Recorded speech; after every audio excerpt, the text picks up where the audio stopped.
on va parler de choses sérieuses aujourd'hui. On vient d'assister à un acte des plus scandaleux qui soit. Après 6 mois d'offensive en mer contre le Venezuela, le matin du 3 janvier, les États-Unis ont mené une opération militaire avec bombardement qui a mené, comme vous le savez, à l'enlèvement du président vénézuélien Nicolás Maduro et de sa femme. On a ici la plus grande puissance réactionnaire de la planète qui attaque un pays sous des allégations complètement farfelues de trafic de drogue, avec des accusations complètement fausses et folles. Je vais revenir sur la question de la drogue plus tard, ou des soi-disant accusations reliées à la drogue, mais je ne sais pas si vous avez vu, mais il y a 4 accusations sous lesquelles Maduro est mis en accusation en ce moment, puis il y en a 2 sur la question de la drogue. Les 2 autres, je ne sais pas si vous savez c'est sur quoi. Qu'est-ce qu'on reproche à Maduro? C'est d'avoir cherché à utiliser et entrer en possession et avoir fait la promotion, je crois, de l'obtention de mitrailleuses. Venant des États-Unis, plus grande puissance impérialiste au monde, c'est incroyablement loufoque.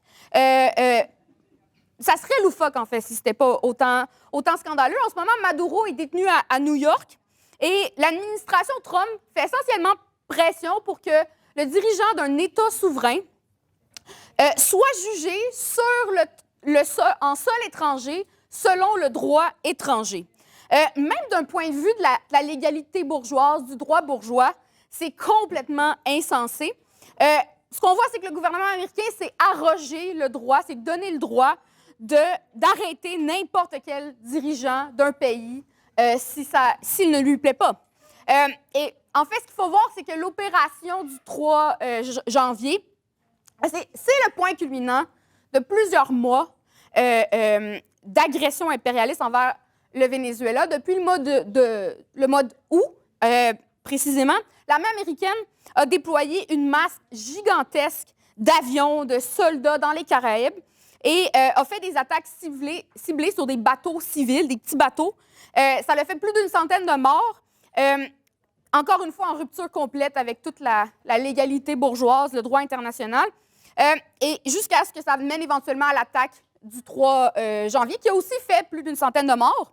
Actuellement, dans les Caraïbes, c'est plus de 20% de la marine américaine qui est stationnée, dont le fameux porte-avions USS Gerald Ford, qui est le plus gros porte-avions au monde.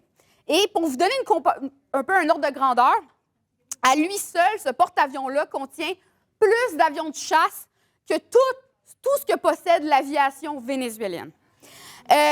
Donc, ce à quoi on a affaire ici, c'est un acte d'intimidation impérialiste pur et simple, planifié, orchestré pour forcer le Venezuela à soumettre au diktat des États-Unis. Maintenant, imaginez si de telles mesures avaient été prises par un ennemi de l'Occident, par exemple la Russie ou la Chine, contre l'un des alliés de l'impérialisme américain. Qu'est-ce qu'on aurait vu? On aurait vu tout l'establishment politique occidental qui aurait protesté haut et fort contre cette violation flagrante des normes de diplomatie, etc. Mais est-ce que c'est ça qu'on a vu? Non, pas du tout, en fait. Au Canada, on a notre cher premier ministre Mark Carney qui a plutôt profité de l'occasion pour accuser le gouvernement vénézuélien. Immédiatement après l'attaque du 3 janvier, sa première déclaration publique, donc sur X, il commence comme suit. L'une des premières mesures prises par le nouveau gouvernement canadien en mars 2025 a été d'imposer des sanctions supplémentaires au régime brutalement oppressif et criminel de Donald Trump. Non, de Nicolás Maduro, condamnant sans équivoque ces graves atteintes à la paix et à la sécurité internationale, ces violations flagrantes et systématiques des droits de la personne et sa corruption. Comme par hasard, il évite de mentionner le bombardement du Venezuela, le kidnapping de Maduro, Et c'est le moment précis où cette déclaration choisit le moment précis pour critiquer le gouvernement qui est victime d'une attaque. Mais dans tout ça, Carney nous dit quand même qu'il appelle toutes les parties à respecter le droit international. C'est complètement hypocrite et je vais dire, c'est complètement lâche en fait. Mark Carney nous avait promis de jouer du coude, hein, elbows up, avec Trump. Et là, qu'est-ce qu'on voit? On voit vraiment qu'est-ce qu'il y en est question, de quoi il y en est question. Carney, ce n'est pas un adversaire de Trump, c'est son complice. Et il a aussi mentionné, et je cite Carney, le gouvernement canadien accueille favorablement l'opportunité qui s'offre au peuple vénézuélien d'accéder à la liberté, à la démocratie, à la prospérité, à la paix et à la prospérité. Des beaux éloges. Mais une question qu'on peut se poser, d'où tire Carney cette idée que que les actions de Trump et du gouvernement américain ont à voir avec la démocratie?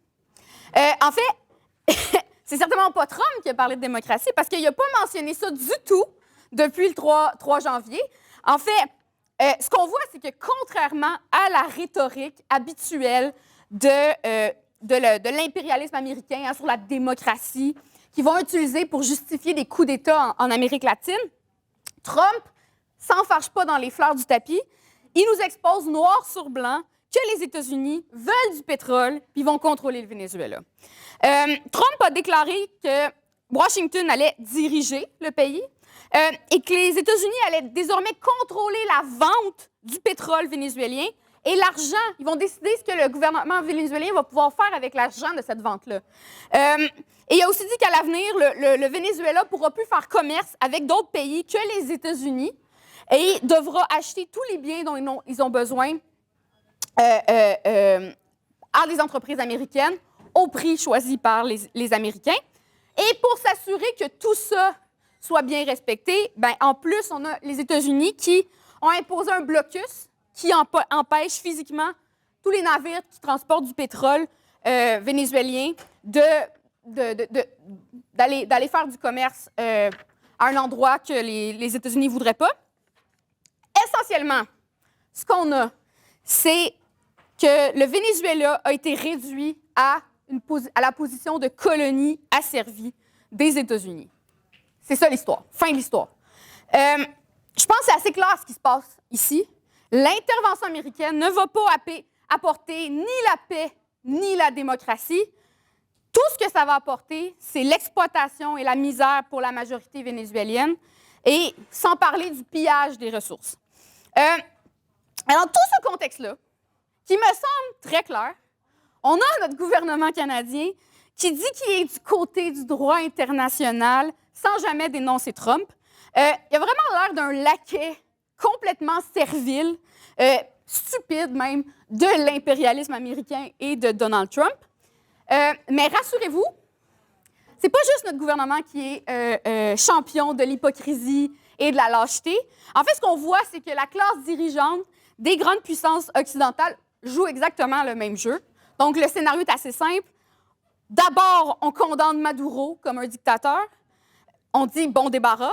Ensuite, on dit qu'on soutient le droit international pour ensuite passer sous silence le coup d'État américain.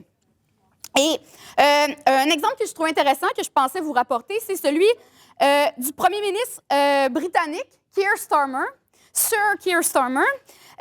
Il y avait j'ai écouté une entrevue pas longtemps après l'attaque, une entrevue de lui à la BBC, où est-ce que la journaliste lui explique, ben, tu sais, les États-Unis ont annoncé qu'ils ont kidnappé Maduro, blablabla, qu'ils vont contrôler le pays. Et on lui a demandé, mais est-ce que ça contrevient au droit international? Et ben, notre cher Keir Starmer dit, mais écoutez, là, on n'a pas tous les faits.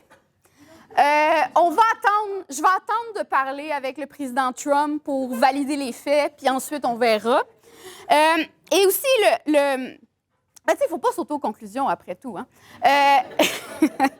Le gouvernement britannique a aussi dit dans un communiqué que ce n'était pas tout à fait clair ce que signifie l'affirmation de Trump selon laquelle les États-Unis vont désormais contrôler le Venezuela et ses ressources naturelles. Je pense que ce n'est pas eux qui vont gagner la palme ou le grade de capitaine constat. En fait, ils ont vraiment l'air d'une bunch d'imbéciles. Mais ça, on résume. On a un État qui attaque militairement un autre pays, kidnappe son président, annonce prendre le contrôle du pays et de son pétrole, et c'est le pays attaqué, le pays victime, qui est accusé que son gouvernement est criminel, antidémocratique, tandis qu'on ferme les yeux sur ce que Trump fait, parce qu'on ne veut pas déplaire à Oncle Sam. C'est vraiment le monde à l'envers. J'étais un peu inspirée, ça me faisait penser au Upside Down dans Stranger Things. On en discutera après.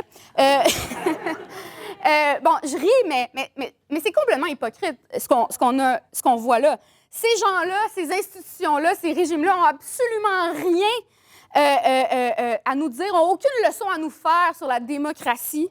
On parle des gens qui défendent le génocide des Palestiniens, qui défendent le régime de Netanyahou, qui répriment aussi le mouvement de solidarité avec la Palestine ici.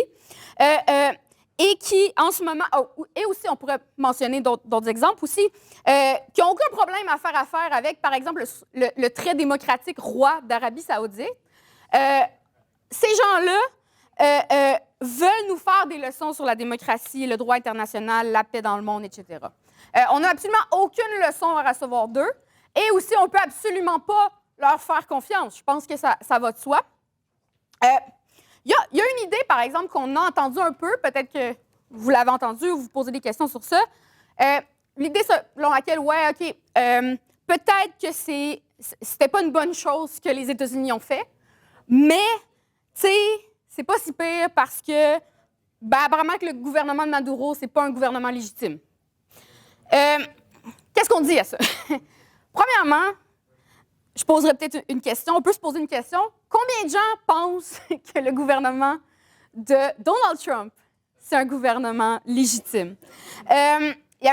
J'ai trouvé un sondage du 5 janvier aux États-Unis qui disait que c'est seulement 33 des Américains qui étaient en faveur de l'intervention militaire au Venezuela. Puis avant Noël, il y en avait un autre qui disait que c'est seulement 25 qui soutenaient une intervention militaire. Est-ce que c'est légitime, tout ça? Poser la question, c'est y répondre.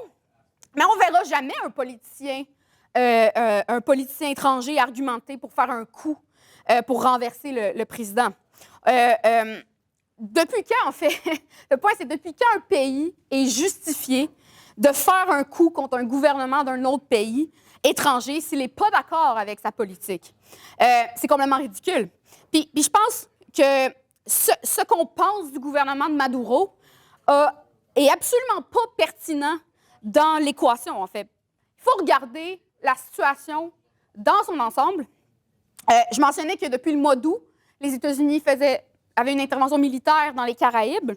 Mais ce n'est pas seulement une opération de 6 mois qu'on a envers le Venezuela. En fait, ça fait partie d'une campagne soutenue depuis plus de 25 ans contre le Venezuela, depuis que Hugo Chavez a été élu comme président en 1998.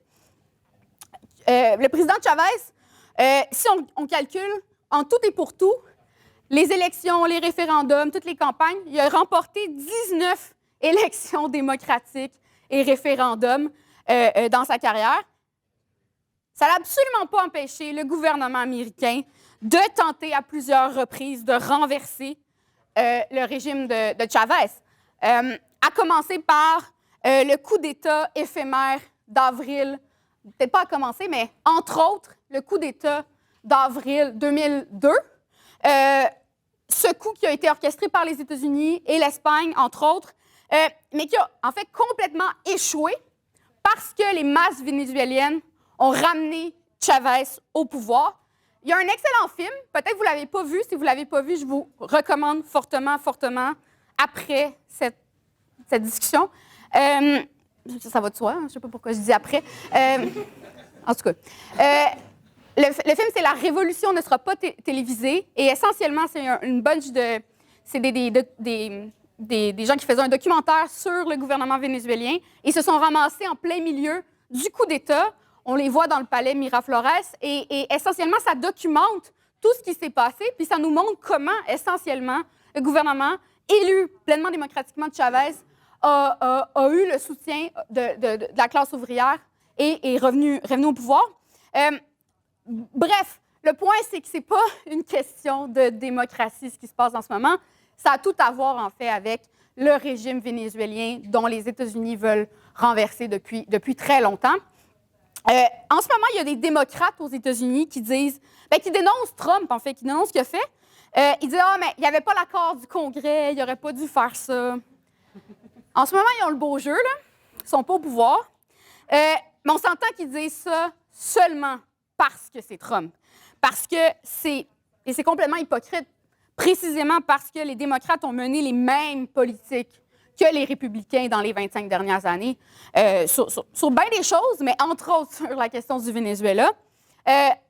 Obama, en 2015, qui avait émis un ordre présidentiel exécutif stipulant que le Venezuela constitue une menace à la sécurité nationale des États-Unis, alors que c'est exactement l'inverse. Hein? Je pense qu'on voit que c'est les États-Unis qui sont une menace. Et oui, c'est scandaleux ce que Trump fait en ce moment, mais il y a des gens qui disent que c'est vraiment sans précédent ce qui se passe en ce moment. J'ai même vu des articles de journaux dire que c'était le retour de l'impérialisme américain. On en repassera pour la neutralité journalistique. Ils ont un parti pris, eux autres aussi.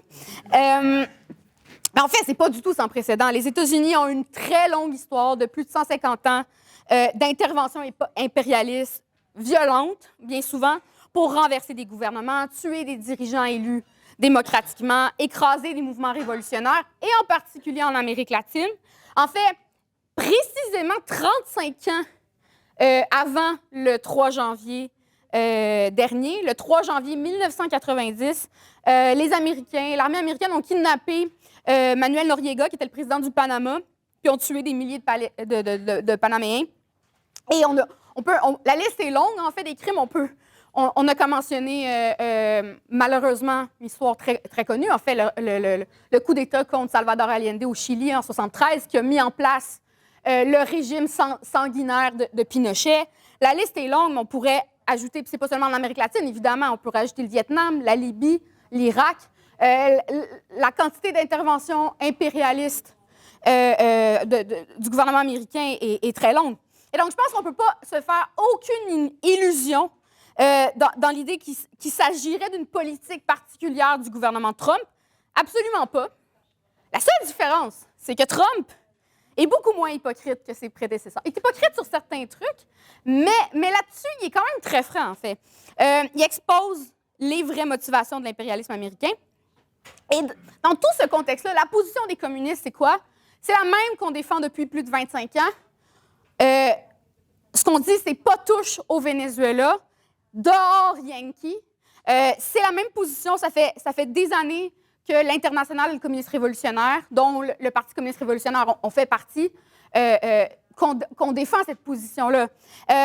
Et on se positionne pour la défense inconditionnelle du Venezuela devant l'agression américaine. Et c'est pas une question oui, mais peut-être. C'est une question fondamentale, c'est une question de principe. On va toujours se positionner pour le pays opprimé contre le pays agresseur, et a fortiori quand ce pays-là, c'est la plus grande puissance impérialiste au monde. Et donc, dans ce contexte-là, ça va de soi qu'on demande la libération de Maduro. Les États-Unis n'ont aucune légalité pour emprisonner un chef d'État. Au Canada, notre rôle ici aussi, c'est de dénoncer et de lutter contre notre propre gouvernement impérialiste. Et j'ajouterais que c'est important parce que non, le Canada n'est absolument pas innocent dans tout ça. Depuis des années, l'armée canadienne collabore avec l'armée américaine dans les Caraïbes, la mission Caribé, je crois que ça s'appelle. Puis c'est pas très difficile à comprendre. Les banques et les sociétés minières canadiennes profitent énormément des régimes qui sont favorables aux États-Unis, qui ouvrent leur pays à la domination de l'impérialisme occidental. Donc, le Canada n'est absolument pas innocent là-dedans et est tout à fait complice des crimes de l'impérialisme américain. On peut penser notamment au coup d'État de 2004 contre Jean-Bertrand Aristide, qui était le président très populaire en Haïti. Le gouvernement canadien a pris une part très active dans ce coup-là, entre autres. Et au Venezuela même, en 2019, peut-être qu'ils s'en souviennent, il y en a peut-être qui sont un peu trop jeunes pour avoir été là, mais c'est assez scandaleux de voir ça. Tout l'impérialisme occidental ont soudainement proclamé qu'un certain Juan Guaido, qui était, qui était à la tête de l'Assemblée nationale, était devenu le président américain. Ils ont fait une tentative de coup contre le régime de Maduro. Ça a complètement échoué. Le Canada a joué une part très active. D'ailleurs, en fait, le Canada a participé à fonder et à financer le groupe de Lima, qui a été mis sur pied, c'est des représentants de plein de pays en Amérique, notamment, qui a été mis sur pied essentiellement pour faire tomber le régime vénézuélien. Donc, c'est ça pour le beau, pacifique, paisible Canada. Maintenant, une question qu'on doit se poser, je pense, c'est pourquoi tout ça arrive en ce moment? C'est quoi les raisons qui expliquent l'attaque des États-Unis? Au départ, ils ont invoqué le narcotrafic, alors que tout le monde sait, incluant le gouvernement américain, incluant la CIA, la DEA, incluant toutes les agences gouvernementales, je crois, que il n'y a pas de fentanyl qui est produit, qui est manufacturé au Venezuela, qui ne passe pas par la Venezuela non plus, pour se rendre aux États-Unis. C'est la même chose pour la cocaïne. Il y a une infime minorité qui passe par les Caraïbes. Mais c'est pas du tout là. C'est de l'autre côté, en fait, que le trafic se fait. Et dans tous les cas, le genre de bateaux qui ont été ciblés par les États-Unis, qui étaient soi-disant, qui faisaient soi-disant le trafic de la drogue, c'est des tout petits bateaux civils qui devraient, je crois il faudrait qu'ils remettent du carburant 20 fois avant de se rendre aux États-Unis. Et c'est complètement loufoque, tout ce qu'ils ont sorti pour justifier ça. Ils ont dit que Maduro faisait partie du cartel de los Soles. Qu'est-ce que le cartel de los Soles? Les États-Unis ont dit que c'était une organisation terroriste. Maduro était à la tête de ça. Et là, récemment, il faut qu'ils présentent un cas contre Maduro. Puis ils ont reconnu, en fait, que ça n'existe pas du tout, ce cartel-là. Ça a été complètement inventé. Ils ont dit que, non, mais finalement, c'est une façon de parler de le trafic de drogue. On appelle ça le cartel de los Soles. C'est incroyable, la quantité de mensonges, de niaiseries qu'ils essaient de nous faire gober. Et là, qu'est-ce qu'on a vu? C'était la drogue. Mais là, il y a quelques semaines, Trump change du tout au tout. C'est plus la drogue maintenant le problème, c'est le pétrole. Maintenant, c'est la question du pétrole. Évidemment, le Venezuela a la plus grande réserve prouvée de pétrole au monde. C'est un enjeu important. Mais je pense que c'est quand même important de voir que le pétrole, ça n'explique pas tout. Pourquoi les États-Unis, maintenant, ont envahi. C'est pas simplement une question de pétrole, parce que, en fait, ce qu'on voit en ce moment, c'est que la raison pour laquelle les États-Unis n'avaient pas accès au pétrole vénézuélien, c'est précisément à cause que les Américains ont imposé des sanctions, ont empêché les compagnies pétrolières américaines de faire affaire au Venezuela. Il y avait seulement Chevron qui avait une licence spéciale. Et donc, bref, le Venezuela n'a jamais chassé les compagnies américaines. Donc, ça n'avait pas vraiment de sens, tout ça, de dire que c'est pour le pétrole qu'on y va. Oui, c'est une raison, mais plus fondamentalement encore, ce qu'on voit, ce à quoi on a affaire ici, c'est la tentative de rétablir la domination des États-Unis sur ce qu'ils considèrent être leur cour arrière, l'Amérique latine. Et ils disent très clairement, en fait, je ne sais pas s'il y a des camarades qui ont vu ça, c'est le document de sécurité nationale qui a été, des États-Unis, qui a été publié en novembre dernier. Je vous invite à aller le voir, c'est disponible gratuitement en ligne. C'est en anglais. Ça dit exactement c'est quoi le plan de l'impérialisme américain sous Donald Trump. Et je vous en ai traduit un extrait qui nous dit « Les États-Unis réaffirmeront et appliqueront la doctrine Monroe afin de rétablir la prédominance américaine dans l'hémisphère occidental et de protéger notre territoire national et notre accès aux zones géographiques clés de la région. Nous empêcherons les concurrents non hémisphériques », je me demande de qui il parle, de déployer des forces ou d'autres capacités menaçantes, ou de posséder ou contrôler des actifs stratégiques vitaux dans notre hémisphère. C'est quand même assez clair. La doctrine Monroe, c'est quoi? Ce qui a été publié en 1823, si je ne m'abuse, avait pour slogan, c'est l'idée de l'Amérique pour les Américains. Essentiellement, qu'est-ce que ça voulait dire? Dans le contexte où les États-Unis, il y avait les puissances européennes qui voulaient gagner du territoire en Amérique latine, et c'était une façon de dire que l'Amérique doit seulement servir aux intérêts de l'impérialisme américain, aux ambitions de l'impérialisme américain et personne d'autre. Et en fait, même, je voyais un peu je voyais un camarade à l'international qui mentionnait un truc qui est quand même intéressant aussi, que ce que Trump essaie de faire avec sa doctrine Monroe, qu'il appelle, l'espèce de version moderne, le corollaire de la doctrine Monroe, en fait, ça ressemble beaucoup plus à ce qu'il y a eu au début du 20e siècle, le corollaire Roosevelt, en fait, au moment où les États-Unis se sont arrogés pleinement le droit d'intervenir militairement en Amérique latine. À l'époque, le Venezuela défendait une politique ferme de garder son pétrole. Et en 1902-1903, en fait, il y a eu un blocus naval contre le Venezuela, pas par les États-Unis d'ailleurs, par l'Europe, par les puissances européennes. Et après ça, les États-Unis ont dit, nous, on met notre pied à terre, ça va être à nous, l'Amérique, puis on va intervenir militairement s'il faut.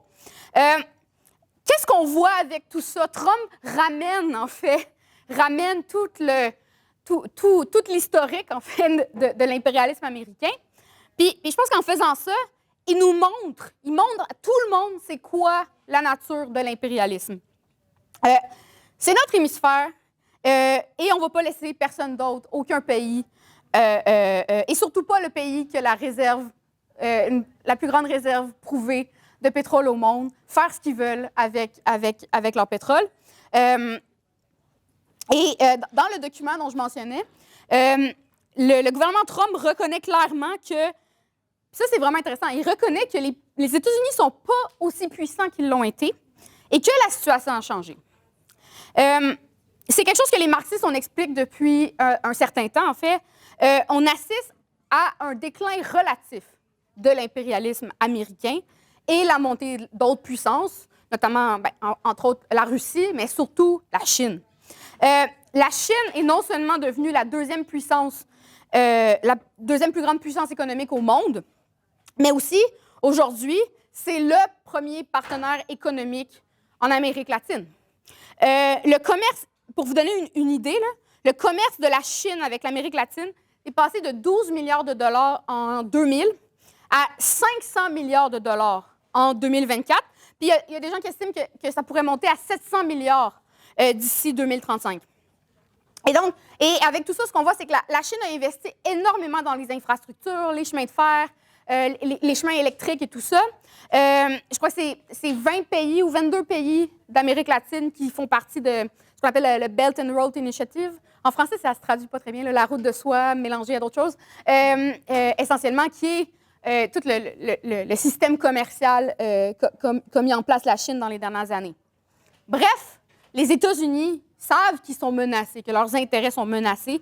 Et donc, la politique de Trump en Amérique, la doctrine Monroe, c'est complètement en adéquation avec ce que Trump défend depuis qu'il a été réélu, c'est-à-dire l'idée de mettre fin, il parle de mettre fin aux guerres éternelles, de faire ce qu'on pourrait appeler un espèce de retranchement de l'impérialisme américain, au lieu d'être stationné partout puis de participer à plein de conflits à travers le monde, de se retrancher sur son territoire immédiat et à proximité pour mieux contre-attaquer contre la Chine, qui vient jouer le concurrent, c'est quoi, non hémisphérique des États-Unis. Et tout ça, ça l'explique aussi pourquoi c'est pas juste le Venezuela qui a été attaqué dans la dernière période. L'an dernier, il a menacé, je pense au mois d'août à peu près, il a menacé le Brésil avec des gros tarifs, menaces de tarifs, parce que le Brésil fait beaucoup de commerce avec la Chine, fait partie du BRIC et tout ça. Et aussi, le gouvernement est aussi intervenu au Panama pour essayer de bloquer, en fait, le commerce avec la Chine. En ce moment, bien évidemment, on a aussi la Colombie qui fait face à une menace très sérieuse. Il y a des journalistes qui ont demandé à Trump, après le Venezuela, est-ce que la Colombie sera la suivante?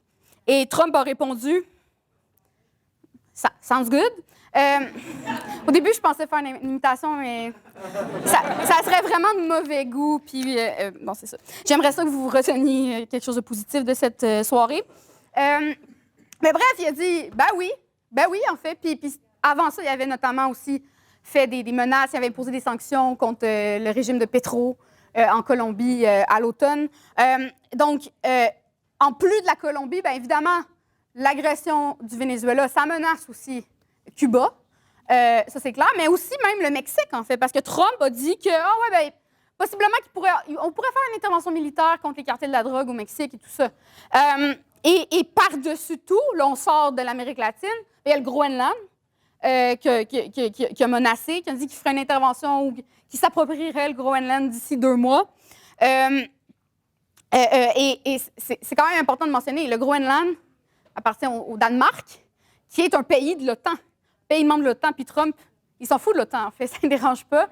Donc, on voit vraiment comment, comment tout ça, ça s'inscrit dans cette espèce de volonté de s'approprier le territoire à proximité, renforcer, consolider son pouvoir, dans l'optique de contre-attaquer envers la Chine, en fait. Mais tout ce qu'on voit en ce moment,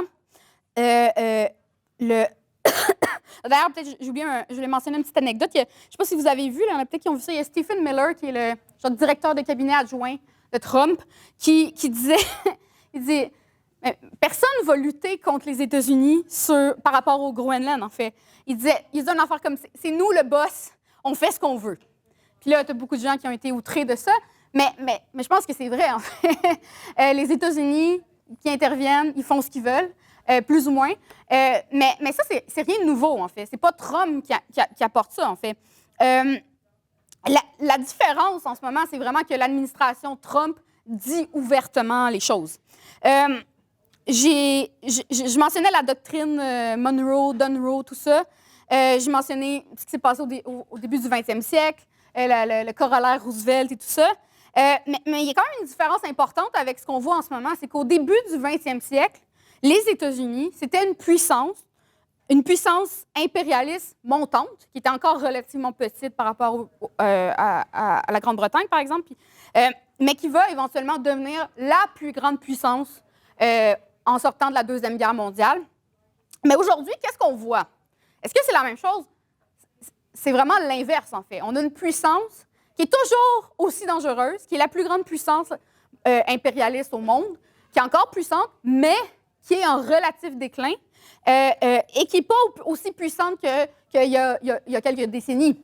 Ce qui fait que, entre ce que Trump veut faire et ce qu'il peut faire, il y a une différence. Mais évidemment, on n'a pas de boule de cristal.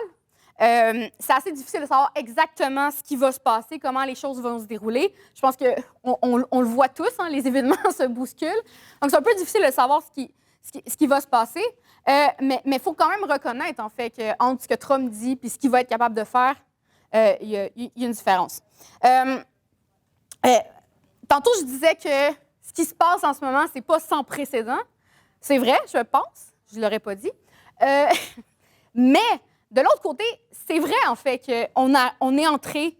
Il faut reconnaître qu'il y a un changement assez important dans la situation, un changement assez radical dans la situation avec la doctrine Dunroe. C'est essentiellement l'époque du soi-disant l'ordre mondial fondé sur des règles dont les politiciens nous tapent les oreilles avec. Toutes ces idées-là, en fait, ce qui est essentiellement un peu le règne des États-Unis, le règne de l'impérialisme américain comme puissance pleinement dominante, ce règne-là, ce monde-là, arrive complètement à sa fin. Et je pense qu'on arrive à une situation qui est beaucoup plus proche de ce qu'on avait dans la période avant la Première Guerre mondiale, en fait, parce qu'on avait plusieurs puissances qui luttaient pour se partager le monde. Et dans tout ce pourquoi je mentionne ça, c'est aussi, il faut voir, ça l'explique aussi tout ça, je pense, la réaction, les actions du gouvernement canadien, parce que dans toute cette situation-là qui change, je pense que la classe capitaliste au Canada est désespérée. Et c'est quoi le capitalisme canadien? C'est essentiellement un appendice de l'impérialisme américain. Et donc, il ne peut pas vraiment exister sans lui. Ce qui fait que, je pense que ça explique pourquoi la réponse de Carney, que je mentionnais au début, par rapport à tout ça, a été aussi hypocrite et aussi lâche. En ce moment, il y a l'accord commercial entre le Canada, les États-Unis et le Mexique, l'ASEUM, ce qui était anciennement l'ALENA, ce qui a remplacé l'ALENA, qui arrive à échéance. Et là, ils sont en discussion. D'ailleurs, Trump a dit que peut-être qu'on ne va pas leur signer, blablabla. Et je pense que c'est assez évident que dans ce contexte-là, Carney ne veut pas s'attirer les foudres de Trump, en fait. Fait qu'il fait juste plier puis jouer, être le bon chien.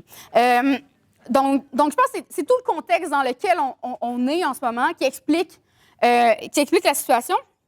Mais évidemment, la question, c'est qu'est-ce qui va se passer? C'est quoi la suite? C'est quoi les perspectives? Trump a dit qu'ils vont diriger le Venezuela. Mais qu'est-ce qu'on a en ce moment? On a le même régime vénézuélien qui est au pouvoir. Maduro a été tassé, mais c'est maintenant Delcy Rodriguez, qui était la vice-présidente vénézuélienne, qui a pris la place de Maduro en son absence. Après que Trump ait dit que les États-Unis allaient diriger le pays, après qu'il a dit qu'il allait contrôler la vente du pétrole. D'ailleurs, j'ai vu que hier, en fait, les États-Unis ont commencé à vendre le pétrole, le pétrole vénézuélien. Donc, c'est vrai, là, ce qui se passe. C'est pas juste des promesses de Trump. Et donc, après que tout ça se passe, qui dit qu'il va forcer aussi le Venezuela à acheter seulement des produits américains avec tout ça. Après qu'on voit que, essentiellement, la situation laisse le pays dans un état de pays colonial, essentiellement de domination coloniale. Après tout ça, on a Delcy Rodriguez, la nouvelle présidente vénézuélienne, qui elle a dit plusieurs choses. Elle a dit dans un communiqué, notamment, que le gouvernement est en négociation avec les États-Unis pour parvenir à un accord sur le pétrole et là je cite, qu'ils construisent des alliances qui favorisent le développement national en faveur du peuple vénézuélien. C'est assez étrange, mais c'est pas tout. On a vu rapidement, en fait, l'ambassade, il y a des mesures qui ont été prises rapidement pour ouvrir l'ambassade américaine au Venezuela, qui va sans doute servir de point de ralliement pour l'autorité coloniale, je pense, dans le pays. Mais qu'est-ce qu'on a vu, en fait, en réponse à ça? Le gouvernement a publié une déclaration qui dit que cette décision a été prise, et je cite, « dans le but de faire face aux conséquences de l'agression et de l'enlèvement du président, OK, et d'établir un programme de travail d'intérêt mutuel, mutual interest. » Intérêt mutuel. De quoi on parle? Quels intérêts mutuels il peut y avoir entre le pays qui agresse et le pays qui se fait agresser? Récemment, on a demandé à Trump s'il considérait que le gouvernement de Rodriguez était un allié. Il a répondu, et là encore, je ne ferai pas d'imitation, ils agissent comme des alliés. Je pense qu'ils continueront à le faire. Et il y aurait eu une conversation téléphonique aussi avec elle, et il a dit par rapport à cette conversation-là que c'est une personne formidable avec qui nous avons bien travaillé. Je pense que nous nous entendons très bien avec le Venezuela. Pas longtemps après, pensez que c'est peut-être choquant ce que Trump dit, que ça ne fait pas de sens. Écoutez ce que Rodriguez va répondre. Parlant de cette conversation, on va dire « J'ai eu une longue conversation téléphonique courtoise avec le président des États-Unis, Donald Trump, menée dans un esprit de respect mutuel, au cours de laquelle nous avons discuté d'un programme de travail bilatéral dans l'intérêt de nos peuples, ainsi que de questions en suspens de nos gouvernements. Rien est mentionné sur le pétrole, rien sur le kidnapping de Maduro. De tout ça, qu'est-ce qu'on peut en conclure? C'est que le gouvernement en place, qui est essentiellement les mêmes gens que quand Maduro était là, c'est qu'ils collaborent en ce moment avec les États-Unis. Soit ils font par contrainte, parce que c'est vraiment ça qu'on voit, c'est toute la contrainte qu'imposent les États-Unis sur le Venezuela, soit qu'ils font par contrainte en attendant un échappatoire ou quelque chose, ou soit, en fait, je pense, ce qui est aussi une possibilité, c'est que le gouvernement, en ce moment, a choisi de vendre le pétrole et de vendre la souveraineté nationale du pays, vendre la souveraineté de la population, possiblement pour garder leurs intérêts personnels, garder leur position privilégiée. Dans tous les cas, je pense que le point ici, c'est que la réalité n'est pas très bonne pour les travailleurs vénézuéliens. Puis ce qu'on voit, c'est que je pense la soumission actuelle du gouvernement, qui donne, en fait, il n'y a pratiquement pas d'informations qui ont été données sur quoi que ce soit aux travailleurs vénézuéliens. Je pense qu'on ne sait pas encore les détails. Qu'est-ce qui s'est passé sur le kidnapping de Maduro? Comment ça se fait que les États-Unis ont été capables de faire ça? Puis qu'en plus, il n'y a pas eu de mort, il semble, du côté américain. Et c'est quasiment à se demander si l'armée vénézuélienne a répliqué. Bref, il y a beaucoup de brouillard. Je ne dis pas ça pour faire de la conspiration, mais le point, c'est qu'il n'y a rien qui a été expliqué à personne.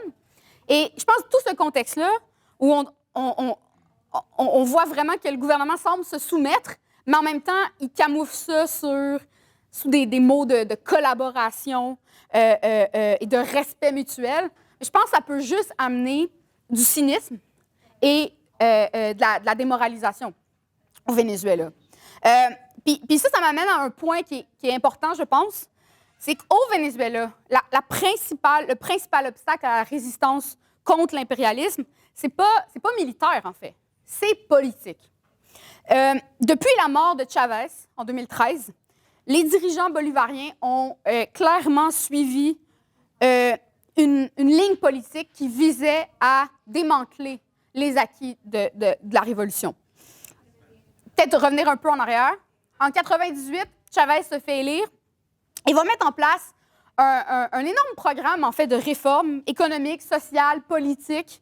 C'est le début de ce qu'on va appeler la révolution bolivarienne, qui va permettre, en fait, des grandes avancées pour les masses pauvres. On va finir par abolir l'analphabétisme, améliorer drastiquement les soins de santé.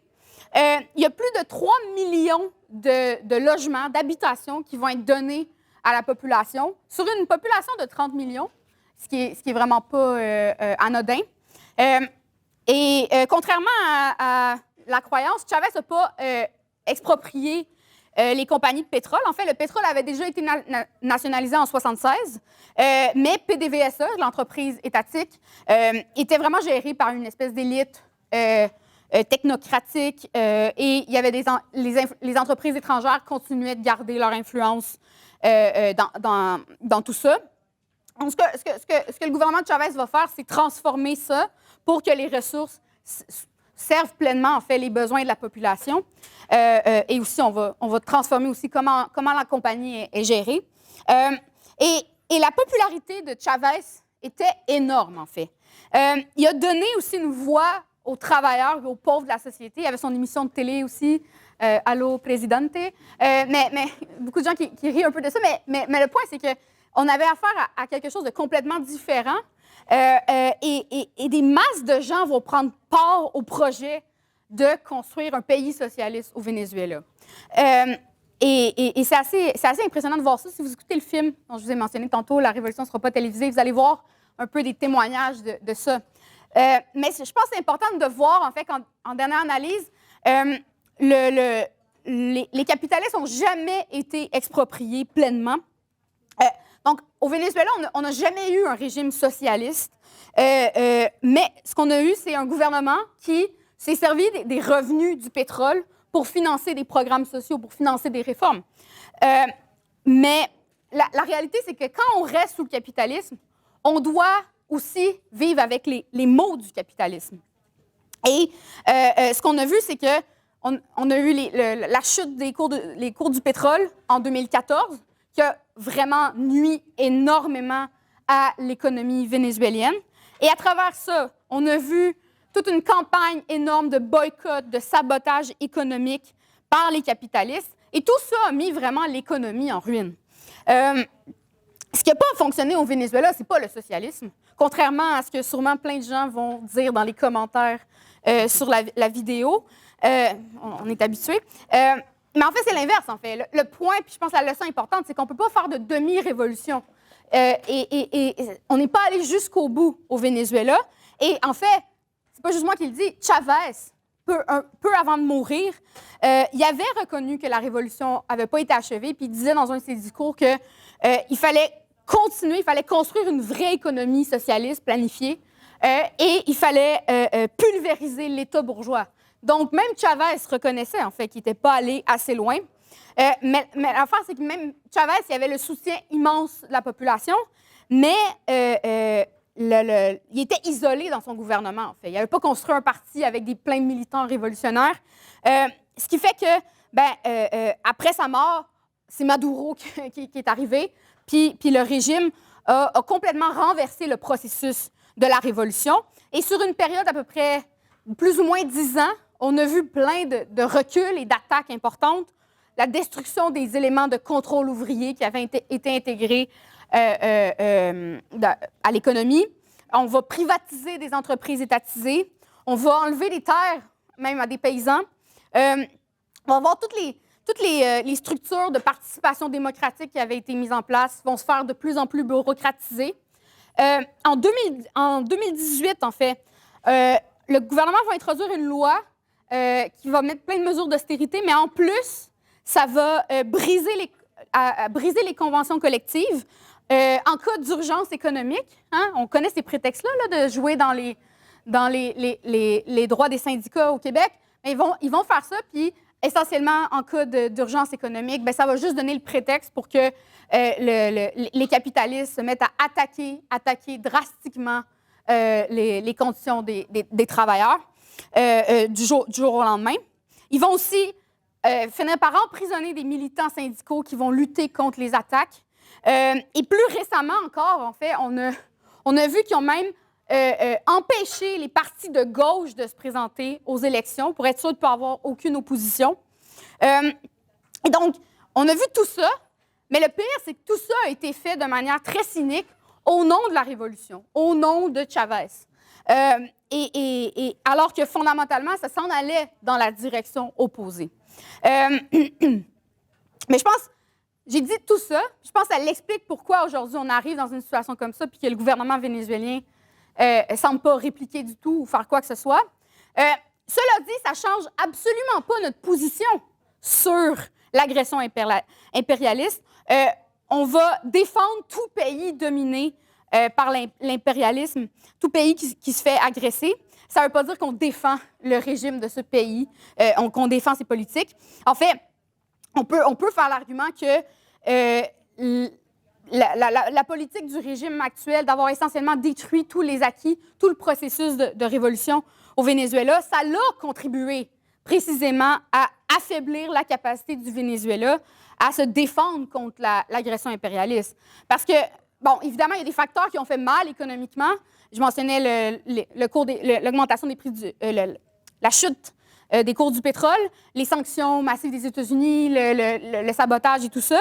Mais le point, c'est que les mesures qu'ont pris le régime de Maduro pour faire face à ça, ça a participé à accentuer le processus de privatisation et brimer la participation démocratique, plutôt que d'accentuer le processus révolutionnaire et surtout d'augmenter la participation des masses au processus, la participation dans la vie politique, et donc de compléter vraiment le processus révolutionnaire. Ce qui fait que sans la participation active des masses dans la société, dans la gestion de la société, bien aujourd'hui, c'est incroyablement difficile de lutter contre l'agression impérialiste. Maintenant, il y a la question plus large de comment on lutte contre les coups impérialistes, qui est aussi, je pense, le sous-titre de la conférence.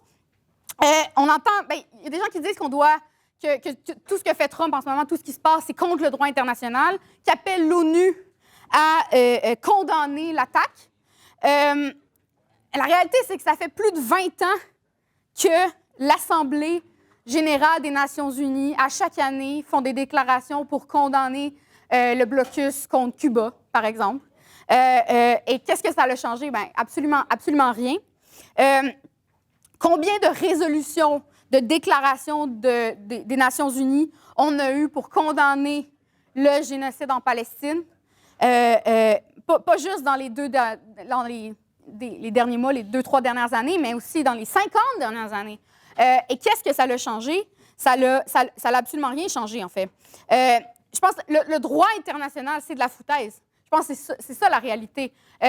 J'avais quelques exemples, mais le temps file, mais les États-Unis, il y a eu la première guerre du Golfe, par exemple, où je pense que c'est George Bush père qui a dit on s'en va là pour défendre les droits démocratiques du Koweït.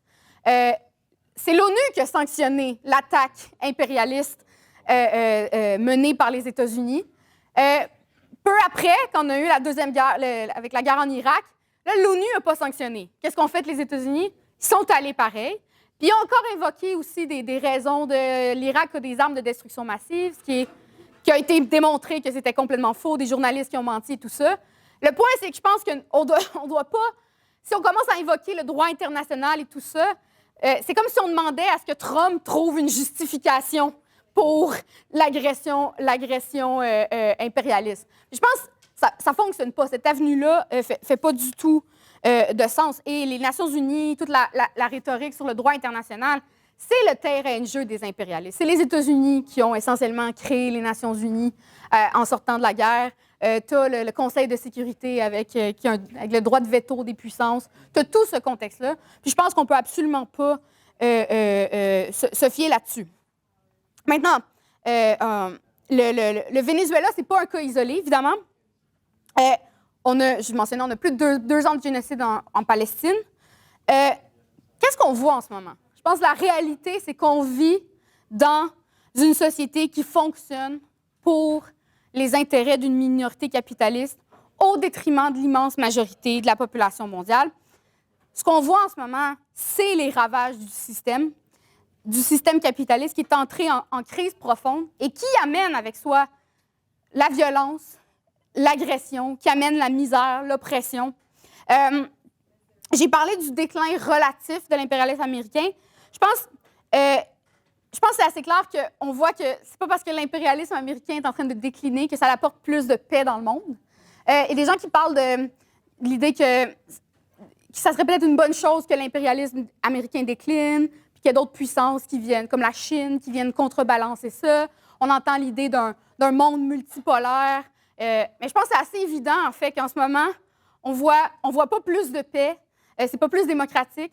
La réalité, ce qu'on voit, c'est que l'impérialisme, peu importe sa couleur, peu importe son drapeau, ça reste un poison absolument dégueulasse. Et dans la prochaine période, on va voir de plus en plus, je pense, une intensification des tensions, une intensification de la violence. Trump est en train d'envoyer un signal en ce moment, en faisant une intervention comme ça au Venezuela, que les autres puissances devraient faire la même chose, parce que les États-Unis vont se défendre puis vont vouloir protéger leur territoire, ce qu'ils considèrent être leur territoire. Il y a 100 ans, Lénine disait que l'impérialisme, c'était le stade suprême du capitalisme. Puis je pense que c'est vraiment ça qu'on voit aujourd'hui. Le monde est dominé par une poignée de géants, de grands monopoles qui mènent le monde. Et les gouvernements des grandes puissances se battent pour défendre les acquis pour le profit des capitalistes. Donc, le capitalisme est vraiment dans une crise profonde. Et c'est ce qui amène, en fait, toute cette horreur-là, tous les ravages de l'impérialisme. Et je pense que c'est un point qui est important pour nous à comprendre, c'est qu'à travers tout ça, les intérêts des travailleurs d'ici, en fait, ne sont pas différents des intérêts des travailleurs au Venezuela et ailleurs. Les travailleurs au Canada, aux États-Unis, on n'a pas intérêt, il n'y a aucun intérêt à opprimer le Venezuela, de violer la souveraineté nationale et de prendre les ressources naturelles. Parce que ce qu'on voit en ce moment, c'est que les gouvernements qui financent la violence à l'autre bout du monde, c'est aussi les gouvernements qui attaquent nos conditions de vie ici, qui attaquent les droits des travailleurs, qui attaquent les conditions de la jeunesse. On n'a qu'à le voir avec le gouvernement de Mark Carney qui augmente le budget, augmente immensément le budget de l'armée, comme le font les autres puissances en ce moment, sous pression de Trump, en fait, envers les pays de l'OTAN, augmente massivement le budget de l'armée. Qu'est-ce qu'il fait pour financer ça? Ben, on va commencer à développer un plan important pour attaquer les droits des travailleurs, pas attaquer les droits des travailleurs, mais attaquer les services publics, attaquer nos acquis ici. Puis je pense que le point, c'est que tout ça est lié. Ce qui se passe ici, au Canada, c'est relié avec ce qui se passe à l'autre bout du monde. Ça fait partie d'un ensemble. Puis je pense ce qu'on a besoin, en fait, c'est d'une lutte unie de tous les travailleurs au Canada, aux États-Unis, au Venezuela, partout dans le monde, en fait, contre l'impérialisme. Mais par-dessus tout, il faut lutter contre le système capitaliste, en fait, qui amène toute cette horreur-là. C'est la seule voie possible, ultimement, je pense, pour sortir de ce merdier. Ce que ça nous prend, c'est la lutte pour le socialisme en Amérique latine, à travers l'Amérique au grand complet et à travers le monde. Et on a en masse de ressources. Le Venezuela a le pétrole, mais partout dans le monde, on a plein de ressources. On a des ressources pour sortir du pétrole aussi. Mais tout ça est approprié par une poignée de parasites. On a la capacité de changer le monde. Et le socialisme, c'est quoi? C'est un monde de paix, pour vrai, et un monde d'abondance, pas la guerre et la violence et la misère. C'est pas utopique ce que je dis. Peut-être que certains pensent que c'est utopique. Mais ce qu'on voit, c'est que je pense que les phrases de l'impérialisme, c'est un côté de la médaille.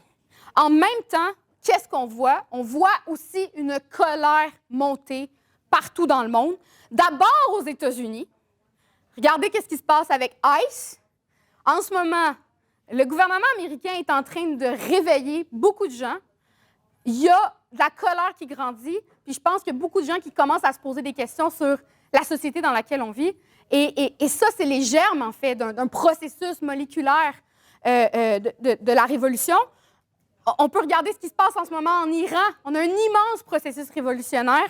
Et on a vu à l'automne des mouvements révolutionnaires dans plusieurs pays.